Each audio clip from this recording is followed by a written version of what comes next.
अस्सलामु अलैकुम वरहमतुल्लाहि वबरकातुहू। एक बार फिर से इस्तकबाल और स्वागत है आपका हमारे यूट्यूब चैनल मुज़फ़्फ़र मलिक में। और आज मैं आपको एक ऐसी इन्फॉर्मेशन और ऐसे चीज़ के बारे में बताने वाला हूं कि मैंने इससे पहले बहुत सारी वीडियो में हाउस ड्राइवर, हाउस कीपर और लेबर के बारे में और कंपनी के बारे में आपको इन्फॉर्मेशन और आपको वीडियो बना के दिखाई हैं।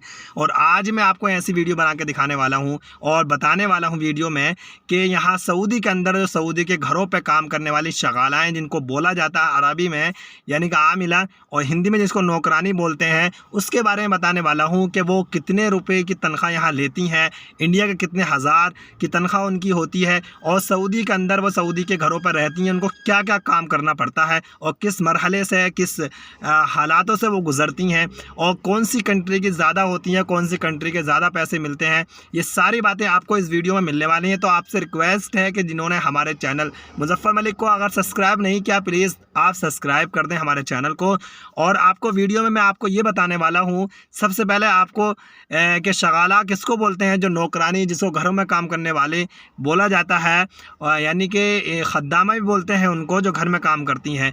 तो वो सबसे ये अल्लाह का लाख लाख शुक्र है कि हमारे हिंदुस्तान की यहाँ पर बहुत कम, ना के बराबर 1% शायद यहाँ काम करती हैं, वरना नहीं करती।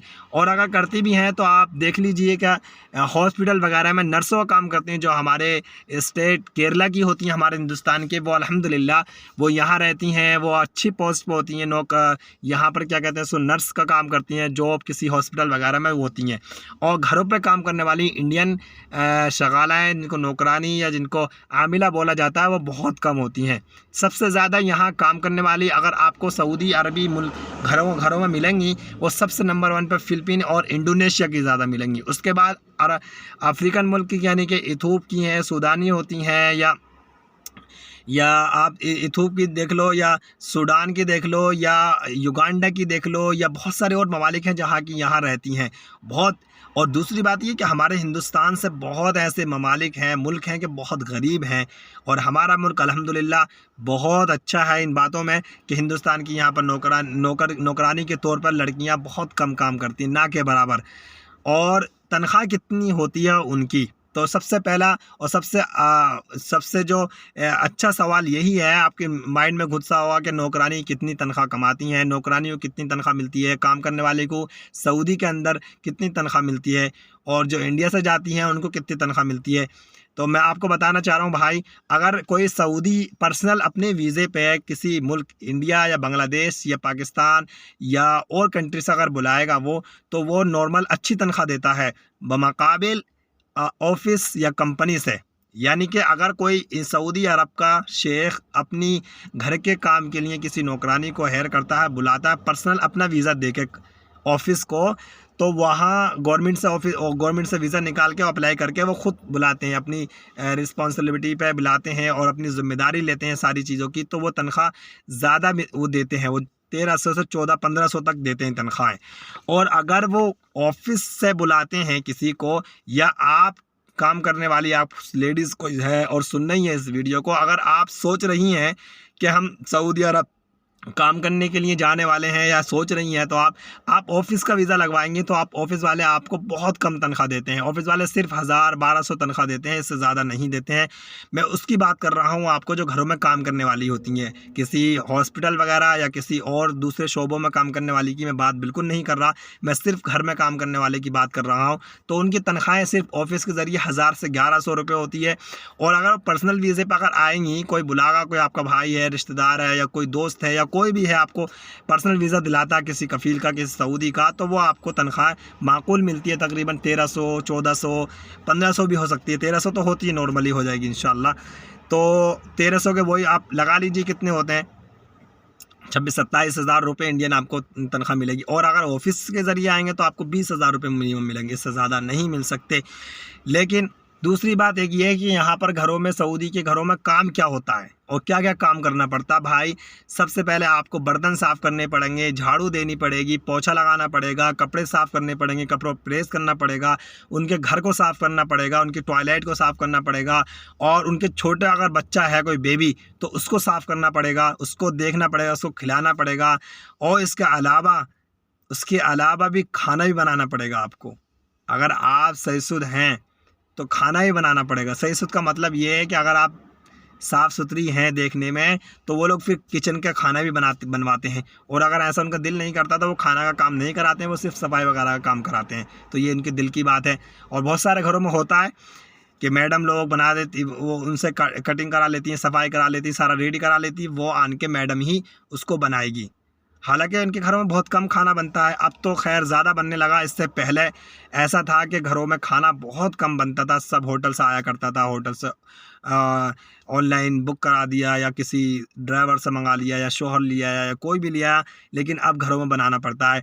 तो आपको उनके घर की सफाई करनी होगी, उनके कपड़े साफ़ करने होंगे, उनके एक एक और घर उनके बहुत बड़े होते हैं, एक एक नीचे फ्लोर अगर छोटा है घर भी, उसमें भी 4 से 5-7 रूम होते हैं। फिर उसका हौश होता है, यानी एरिया होता है, अंडरग्राउंड होता है, वो बहुत बड़ा होता है। पेड़ पौधे होते हैं, उनको देखना होता है।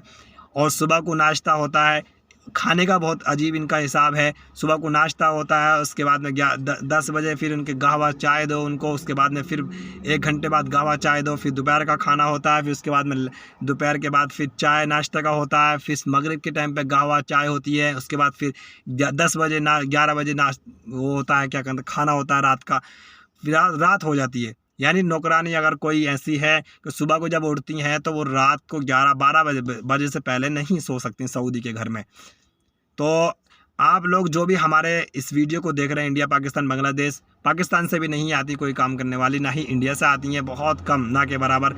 बांग्लादेश की आती हैं, नेपाल की भी आती हैं और श्रीलंका की भी आती हैं, लेकिन अल्हम्दुलिल्लाह पाकिस्तान और इंडिया की नहीं आती। और बहुत कम, किसी ने देखा हो 1% शायद, मैंने तो नहीं देखा अभी तक। मैंने हॉस्पिटल वगैरह में देखा तो वो अच्छी पोस्ट पे हैं और नर्स का काम करती हैं, तो अल्हम्दुलिल्लाह उनका अच्छा है, तनख्वाह भी उनको अच्छी मिलती है। 3,000 तक तनख्वाह मिलती है, 3 से 4 भी होती है किसी किसी की। तो अगर आप ये वीडियो कोई हमारी बहन लेडीज़ देख रही हैं और वो उनके दिमाग में ये रहता है क्या काम करना पड़ता है, तो ये आपकी किस्मत है कि किसी घर में काम ज़्यादा ना मिले, लेकिन मिनिमम और नॉर्मली काम ये बता रहा हूँ मैं आपको कि उनके घर का पूरा काम करना होता है, सफाई सुथराई का काम करना होता है, उनके कपड़े भी देखने होते हैं, लेडीज़ों के कपड़े देखने होते हैं, उसके अलावा बच्चा अगर हुआ तो उसको भी संभालना होता है। तो ये सारे काम करने पड़ते हैं। और आप पर्सनल वीज़े से अगर आएंगी तो आपको तनख्वाह थोड़ी अच्छी मिलेगी, आप ऑफिस के वीज़े से आएंगी तो तनख्वाह कम मिलेगी। दूसरी बात एक ये भाई, बड़ा अजीब मसला है कि ऑफिस वाले अगर ऑफिस से लेके आते हैं ये लोग काम करने वाली को, तो ऑफिस वाले इनसे 3,000 मिनिमम पे कराते हैं मंथली, यानी कि ऑफिस को ये लोग 3,000 महीने के भरेंगे ऑफिस वाले, फिर इनको नौकरानी जो होती है उनके अंडर में उनको 1,000 से 1,100 रुपये देते हैं सिर्फ। तो ये आपके सामने सच्चाई है। और कमेंट में बताएं जो लोग अगर इस बात से मुत्तफिक और इत्तेफाक रखते हैं, और किसी को कोई सवाल है तो पूछ सकता है कमेंट के अंदर। तो मेरी समझ में तो यही था, मैंने जहाँ तक यहाँ देखा, हमारे घर में भी काम करने वाली हैं 2, तो उनकी भी जो हालात हैं वो इस तरह की ही हैं, कोई ऐसा नहीं है। लेकिन हमारे घर वाला अल्हम्दुलिल्लाह अच्छी तनख्वाह देता है, हमारे कफ़ील उनको 2,000 तनख्वाह देता है, हमारी नौकरानी को 2,000 इंडिया के वो 40-42 हज़ार होते हैं। तो आप लोग अगर आना चाह रहे हैं, कोई भी मेरी बहन, मेरी 2 हमारी इज़्ज़त माँ बहनें हैं, वो चाहे किसी भी कम्युनिटी बिलोंग करती हों, तो आपके लिए ये जो मैंने वीडियो बनाई है, आप ये सोच समझ के आना कि आपको किस तरह आना है, कौन से शोबे में आना है, कौन सा काम करने के लिए आना है। और आप अगर एजुकेटेड पढ़ी लिखी हैं तो आप फिर अपने किसी और काम में देखें, किसी कंपनी में देखें या किसी ब्यूटी पार्लर का देख लें, ब्यूटी पार्लर का बहुत अच्छा काम होता है। तो ये आपके लिए मैंने वीडियो बनाई। आपको वीडियो कैसी लगी कमेंट में ज़रूर बताएं। और हमारे चैनल को जिस लोगों ने सब्सक्राइब नहीं किया, एक बार फिर से हम कह रहे हैं सब्सक्राइब करें। और मिलते हैं फिर किसी वीडियो के अंदर। अल्लाह हाफिज़।